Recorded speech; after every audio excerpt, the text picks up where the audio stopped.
Gumising akong katabi si Harvey. Dahan-dahan akong tumayo at napatingin sa bintana. Lumabas na ang haring araw. Nabaling naman ang tingin ko kay Harvey na hanggang ngayon ay mahimbing pa rin ang tulog.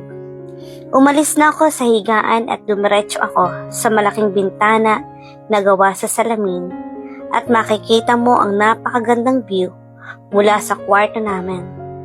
Nasa hotel kasi kami ngayon at ang kinuhang kwarto ni Harvey ay yung nasa mataas na bahagi ng building. At dahil doon ay napakagandang tanawin ang bumungad sa amin ngayong umaga. Natigil ang pagtingin ko sa napakagandang tanawin nang maramdaman ko na may yumakap sa akin. Lumingon ako at nakita kong si Harvey ito. Nagising na pala siya. Nanatili lang akong nakaharap sa bintana at nakatingin pa rin sa labas. Habang si Harvey naman ay mahigpit na nakayakap sa akin at nakalagay ang baba niya sa balikat ko. "How's your sleep, baby?" Bulong sa akin ni Harvey. "Nakatulog naman ako ng maayos, Harvey." Sagot ko sa kanya. "I'll get us food," sabi niya sa medyo husky na boses at umalis na sa pagkakayakap sa akin. Sinundan ko siya ng tingin at nakita kong inayos niya ang kanyang buhok gamit ang suklay niya at kinuha ang wallet niya. Kasunod nun ay nag-flying kiss pa siya sa akin at tuluyan nang umalis. Si Harvey ang gumastos sa lahat, mula sa damit, hotel, pagkain at iba pa. Alagang-alaga ako ni Harvey. Tinuturing niya akong prinsesa base sa mga pinapakita at ginagawa niya sa akin. Hindi rin siya nagkulang sa pagpapasya sa akin. Naging sobrang masaya ako kasama siya. Araw-araw kapag gumigising akong katabi siya, ay sobrang saya ko na agad. Katabi ko ang taong nagpapasaya sa akin. Sa buong 2 linggo ay hindi ako kinulit ni Harvey. Hindi niya pinakailaman ang katawan ko at gumawa ng kahit anong bagay na nakakabastos sa akin. Naalala ko pa nga ang sabi niya sa akin ng nakaraan. "I really love you, Anya, to the point that I can't even think of any sexual things about you because you're different. You made me realize that sex is not the only thing that makes a relationship work. I'm thankful that you changed me. I love you, Anya." Yan ang sabi sa akin ni Harvey. Natuwa naman ako dahil ang lalaking nasanay sa sex life niya noon ay nagbago na ngayon. Isa na siyang marespetong lalaki.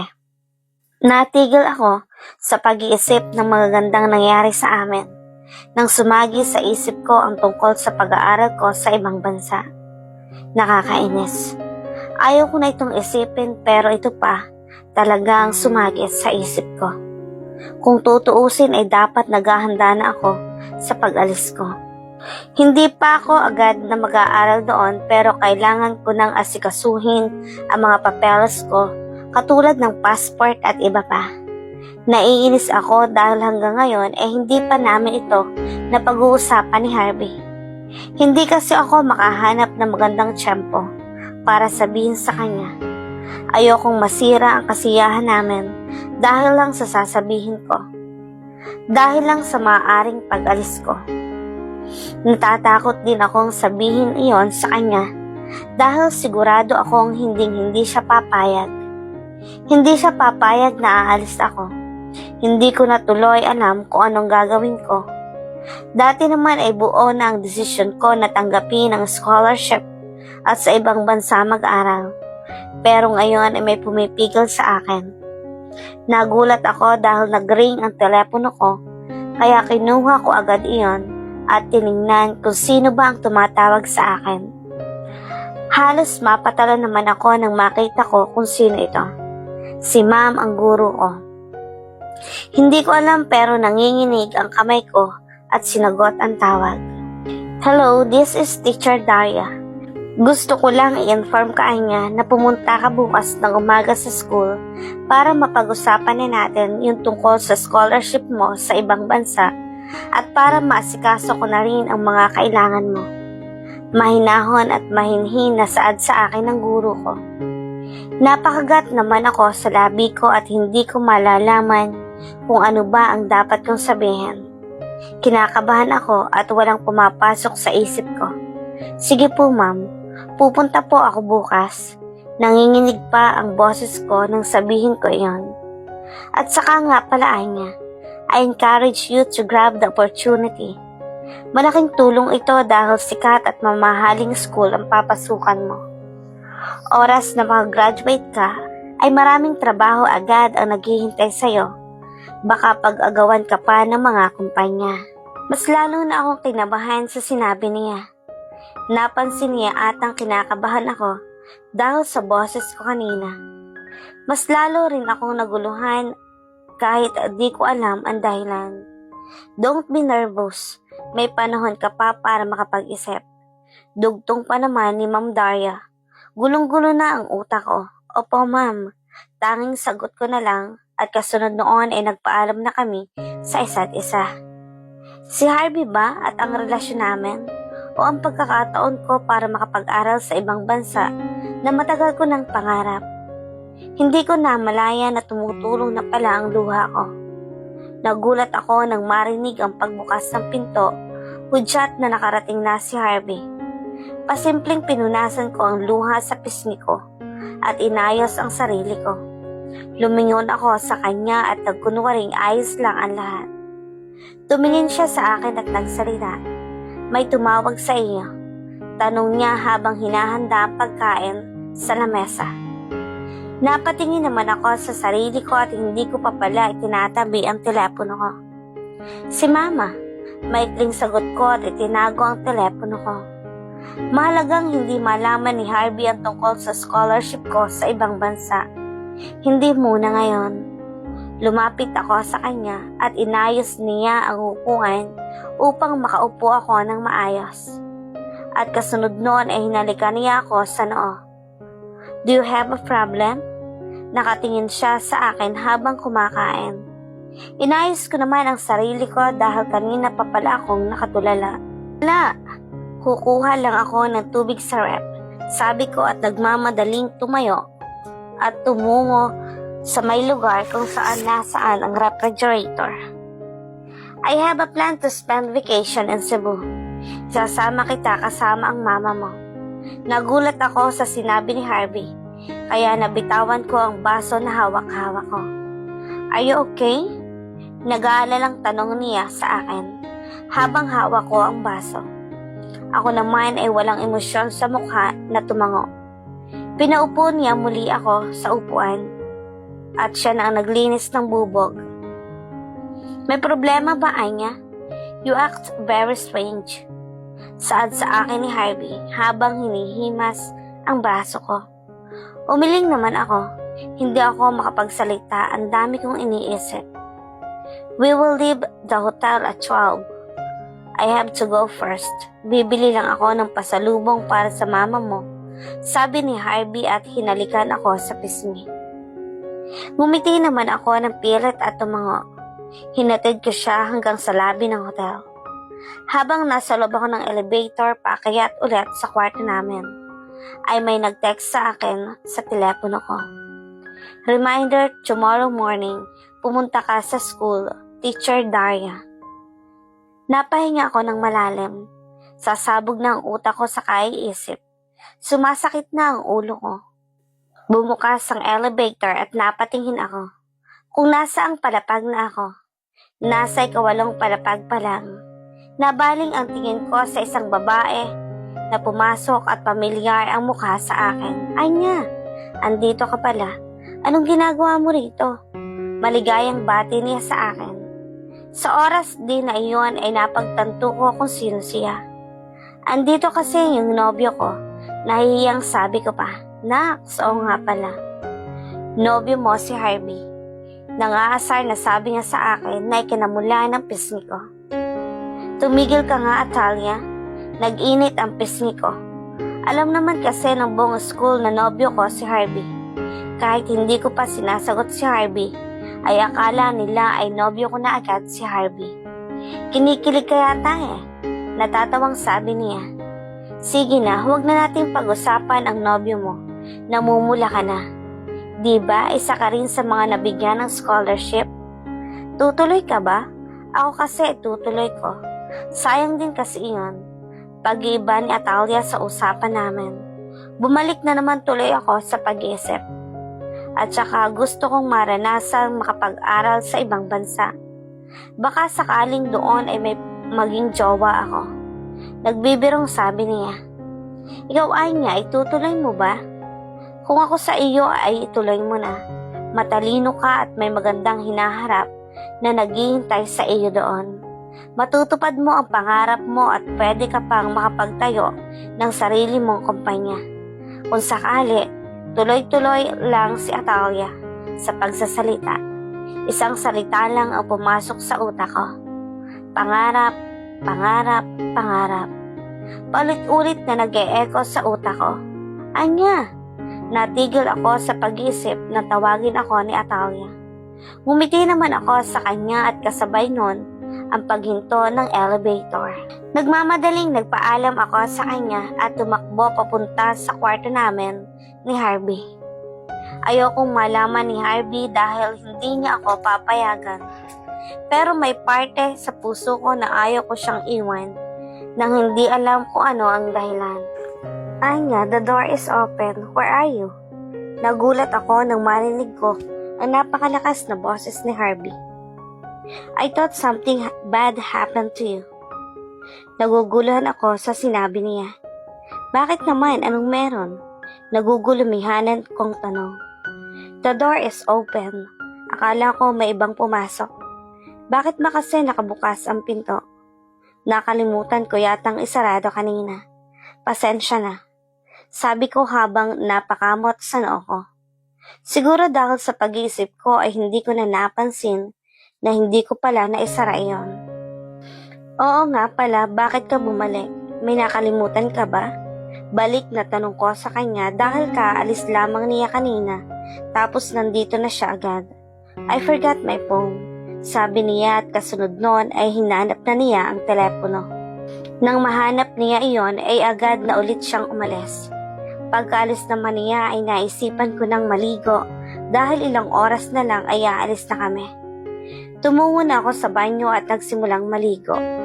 Habang nag-aayos ako ng sarili ay bigla namang naalala ko yung phone ko. Naalala kong nailagay ko iyon sa bag ko at naiwan ko naman ang bag ko sa higaan. Kapag nagkataon ay baka malaman ni Harvey ang tungkol sa scholarship ko. Nagmadali ako sa pag-aayos ng gamit ko at dali-daling tinungo ko ang higaan. Halos mahimatay naman ako nang makita ko na nakaupo si Harvey sa higaan at nasa likod lang niya ang bag ko. Tumingin lang ako sa kanya at pinakikiramdaman ko siya kung alam na niya. Tumingin lang siya sa akin ng tuwid. Hindi ko mabasa ang mukha niya. Pero napahinga ako ng maluwag nang ngumiti siya at dumiretso sa banyo. Agad kong kinuha ang bag ko at tiningnan kung naandon ang telepono ko. Nakita ko naman na naandon pa din sa dating posisyon ang telepono ko, kaya hindi na ako nag-alala pa. Nasa loob na kami ng sasakyan ngayon at pauwi na kami. Pinaandar na ni Harvey ang makina ng sasakyan at nagsimula na kaming bumiyahe. Tahimik lang kaming dalawa dahil wala rin akong balak na makipag-usap sa kanya at baka kung ano pa ang masabi ko, lalo na't abala ako sa kaiisip tungkol doon sa scholarship na iyon. Si Harvey naman ay abala sa pagmamaneho. Nasa kalagitnaan na kami ng biyahe nang magsalita si Harvey at basagin niya ang katahimikan. I already planned our vacation in Cebu. I will tell it to your mom to know if she will go with us. What do you think? Pagbasag ni Harvey sa katahimikan. Halos tumigil naman ang paghinga ko dahil hindi ko inaasahan na iyon ang sasabihin niya. Kung itutuloy niya ang sinasabi niyang bakasyon sa Cebu, ay baka hindi na ako makaalis ng bansa. Kailangan kong mag-isip ng ibang dahilan para hindi kami matuloy dahil baka malaman pa niya na aalis na ako. Ano ka ba, Harvey? Busy si Mama dahil sa negosyo niya. Kaya baka hindi siya makasama. Kinakabahan kong sagot. Diretso lang ang tingin niya sa daan. Then, just two of us. Tayo lang dalawa ang magbabakasyon. Sambit niya. Mas lalo naman akong kinabahan dahil talagang interesado siyang magbakasyon kami sa Cebu. Papayag ba si Mama? Ano kasi, di ba? Nakapagbakasyon na naman tayo ng ilang linggo. Baka hindi na pumayag si Mama. Palusot ko dahil hindi talaga pwedeng pumunta pa kami ng Cebu. Ipagpapaalam kita, tipid na sagot niya habang hindi ako tinatapunan ng tingin. Patay, paano na? Lihim ako na pahinga ng malalim at napakagat ng labi. May naisip ako. Hindi kaya nalaman niya ang tungkol sa scholarship kaya pinagpipilitan niya ang bakasyon sa Cebu? Pinakikialaman ba niya ang bag ko kanina? Dahan-dahan akong lumingon sa kanya at nakita kong nakatuon ang tingin niya sa manubela at sa daan unti-unti siyang tumitingin sa akin. Para bang may pinahihiwatig siya at ngunit hindi ko iyon mawari dahil sa malamig na ekspresyon ng kanyang mukha. Maya-maya ay nabaling agad sa daan ang atensyon ko at nakita kong may sasakyan sa harapan namin. Kaya agad kong tinulak ang kamay niya sa manubela upang maiwasan ang sasakyan sa harapan namin. Mabilis ang pangyayari ngunit nagawa pa rin akong yakapin ni Harvey at protektahan. Hanggang sa naramdaman ko ang pagbunggo namin sa isang matigas na bagay. Mausok, masikip at naririnig ko ang bulong-bulungan ng mga tao kaya gumising ako. Napasinghap ako nang napagtanto kong bumangga kami ni Harvey sa isang puno at sugatan si Harvey. Pinilit kong makalabas upang humingi ng tulong. Sakto rin na may mga tao sa paligid kaya sa kanila ako humingi ng tulong. Habang pilit naming binubuksan ang sasakyan ay nanlumo ako nang makita si Harvey na duguan at may sugat sa bandang noo at kilay niya. Kahit pa may sariling sugat din ako sa katawan ko ay hindi ko iyon ininda dahil mas naaawa ako kay Harvey na hanggang ngayon ay wala pa ring malay. Harvey, gumising ka! Naiiyak na sabi ko habang binubuhat siya ng mga rescuer at inalagay sa stretcher. Ma'am, may mga sugat po kayo. Kailangan nyo rin pong madala sa ospital. Sabi sa akin ng isang babaeng rescuer. Hindi kailangan kong samahan si Harvey. Baka may masamang mangyari sa kanya. Naiyak na ako at ramdam ko na rin ang sakit ng buong katawan ko. Pati na rin ang pagtulo ng dugo sa mukha ko dahil nasugatan din ata ang ulo ko. Huminahon lang po kayo, wala pong masamang mangyayari sa kanya, ma'am. Pagkumbinsi sa akin ng babae. Hindi ko iiwan si Harvey. Hindi ang huli kong nasabi bago pa man ako mawala ng malay. Anak, okay ka lang ba? Kumusta ka na? Naiyak na saad sa akin ng sarili kong ina habang hawak-hawak ang kamay ko.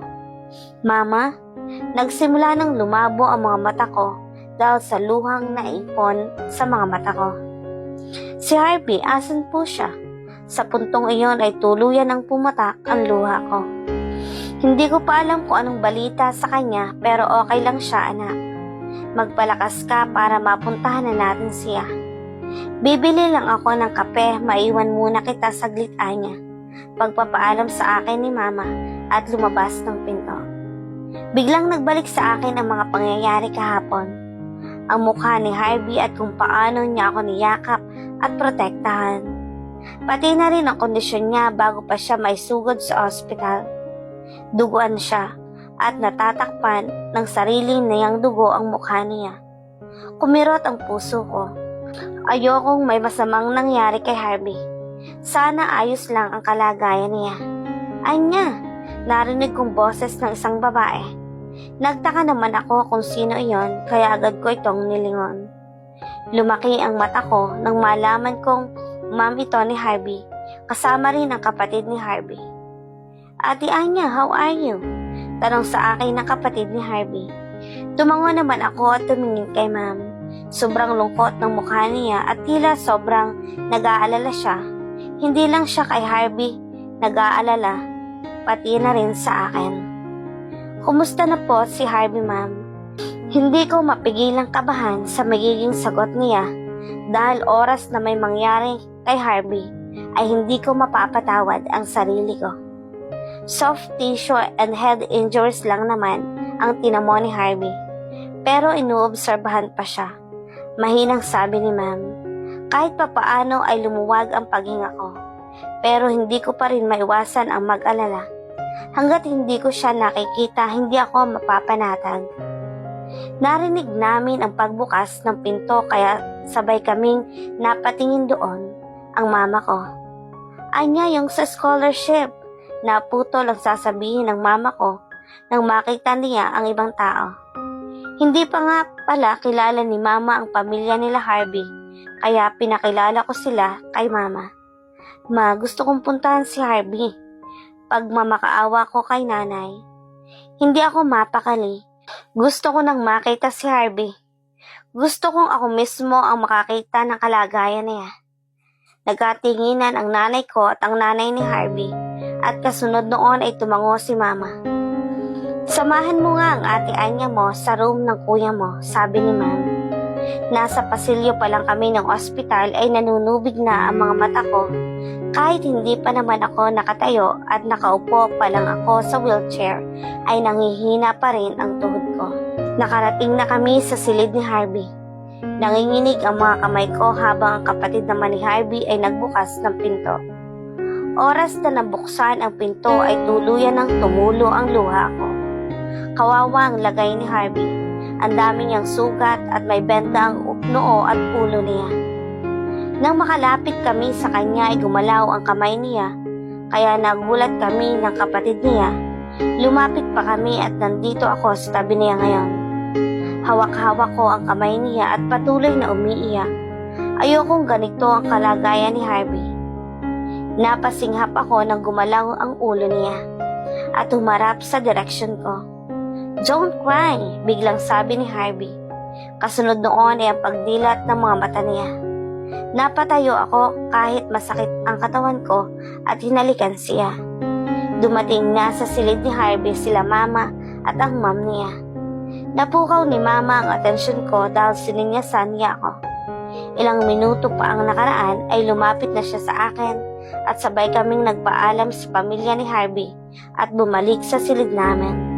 Anya, may kailangan tayong pag-usapan. Kinabahan ako sa sinabing iyon ni mama. Anong kailangan naming pag-usapan?